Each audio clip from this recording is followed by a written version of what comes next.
bal'ina qabdu yeroo aanjaa quufa qabdu rabbii kee biratti beekami gaafa rakkoo dhibdee dhabaa dheebuu rabbi si beeka jedha rasuulli keenya alayhi salaatu wassalaam. Kanaaf dhimmi hiccitii rabbi wajji waa dalagatu hariiroo rabbi wajji qabaatu rakkoo duniyaa aakhirallee furmaata namaa taati jechuudha. Warroota gadaa banii Israa'el nama 3 imala wajji bahan irribni isaan qabnaan goda seenan dhagaatu shololaatee godatti cufedha rasuulli keenya alayhi salaatu wassalaam. Maal haa ta'an? Maaltu isaan baasa? Namni itti iyyataniif itti birmatan hin jiru ture. Yeroo kana akkaataa fi malli nu dhibe maal haa goonu jennaan waan dalagaa hiccitii rabbi wajji qabdan iyyadhaa jedhan. San keessaa tokko akkana jedhe, yaa rabbii ani haadha abbaa maanguddoo man qaba. Gaafa tokko jara biraa bahee anaa deemeerraa ture yoo ani itti deebi'u jarri rafaa jiran jedhe. San dura qallaba isaan qallabu ilmoo tiyyallee dura gabroota tiyyallee dura ani haadha abbaa kiyya nyaachisa jedhe.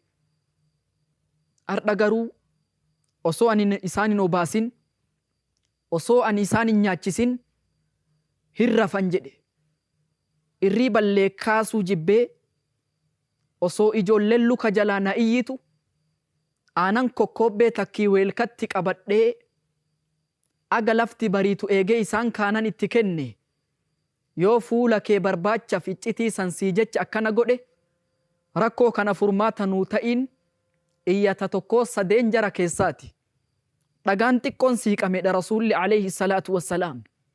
Ghayra annahum laa yastaticuuna alkhuruuj, garuu ba'uu hin dandeenye. Inni lammaffaa harka ol qabee Allaahumma inni ista'ajartu al-ujaraa, gaafa tokko warra naa dalagu sarraatenyaa qaxaradhee naa dalaganii tolchanii tolfamanii gaafa ani mindaa isaanii kennuu deemu tokko funyaan butee dide. Mindaan kiyya nan madaaltu jechuu isaati. Dalagaa kiyyaa fi wanni ati naa kafalte nan madaaltu suma haadhiisu jedhee duyda galee tare jedhe. Gaafa kaanii inni tare jedhee qolom godhee nyaanne qabee eegee tolchee gabroota bitee gaala bitee re'ee bitee horii ittiin bitee kunuunseefi. Namtichi barri rakkoo itti dhuftee rakkatee gaafa kaan itti deebi'ee yaa gabricha rabbii qabeenya ani gaafa san dhiisee deeme naa kenni jennaan yaa Abdallah kullu maa taraa lak, wanni ati argitu kun hundi gabrootarraa horiirraa hundi keeti fudhu deemi jennaan natti hin qoosin jedhe. Qabeenyi kiyyaa ganan gahu haquma kiyya naa kenni jedhee gaafate.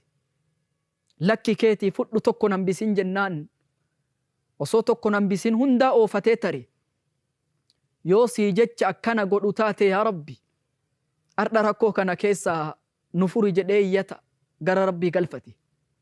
Dhagaan xiqqoon siiqe garuu ba'uu hin dandeenyedha rasuulli Rabbii alayhi salaatu wassalaam. Ka sadaffaatis intala adeera tiyyaa tokkotu jira jedhe. Ana biratti nama dachirra jiru hunda isiitu na biratti jaalatama. Gaafa tokko badii itti dalaguudhaaf eeyyama gaafannaan na didde jedhe. Barri naanna'ee isiinis rakkoodhaan na dura dhufte. Yeroo garii rakkoon karra salphina nama dhaabdi. Isiin gaafii dhiheessinaaf atis fedhii kiyya naa guuti anis waan ati ajamtu sii kenna jechuudhaan itti deebise. Rakkoodhaa tole jette. Gaafa itti deemu tafa isii luka isii jidduu seenee wanni takka kanafin ittaqillaa rabbi sodaadhu jetteen. Qubeetii hin cabsin jechuun dubrummaa kiyya haqa isiitiin maleen fudhatin jechuu isiiti. Jechi kun osoo barreessanii sarara takkan ga'u garuu yaada isaatiif ilaalcha isaa hunda jijjiiree sodaa rabbiitiif irraa deebi'e. Yoo sii jecha akkana godhu taate yaa Rabbi rakkoo tana keessaa nufuri jechuun gara rabbii iyyata galche innis dhagaanin kololaate fakharajuu yamshuun bahanii deeman jedha rasuulli rabbi alayhi salaatu wasalaam. Sababni guddichi rabbi rakkoo san keessa isaan baaseef hiccitii dur isaan rabbi wajji qabaniif. Mee waa si gaafadha, osoo anaaf ati afuraffaa jaraa taane way sababa kiyyaa kee achitti hafanii anaaf ati hoo maal qabna? Hiccitiin nuti silaa rabbi wajjiin hariiroon qabnu maali? Of haa gaafannu. Namni gaafa hariiroo rabbi wajjiin qabne kabaja dhaba. Qotiyyoon abaarsa qabu kal'oon isaa dibbee fi leedoo taatee dhikki lamaa bulti jedhan. Itilleen isarraa hafe erbee ta'uu hanqatee buufaa tumtuun qilleensan afuufatu ta'ee sona fixatee dhuma. Namni gaafa mul'isatti fakkeessee dhoysatti bade, gaafa ilaala namatti tolee rabbi wajji salphate rabbi wajji karaa malee jiru, namuma silaa inni achi jaalachiisuuf deemullee rabbi gatirraa fuudhee duniyaa fi akhiratti illee isa salphisa jechuu.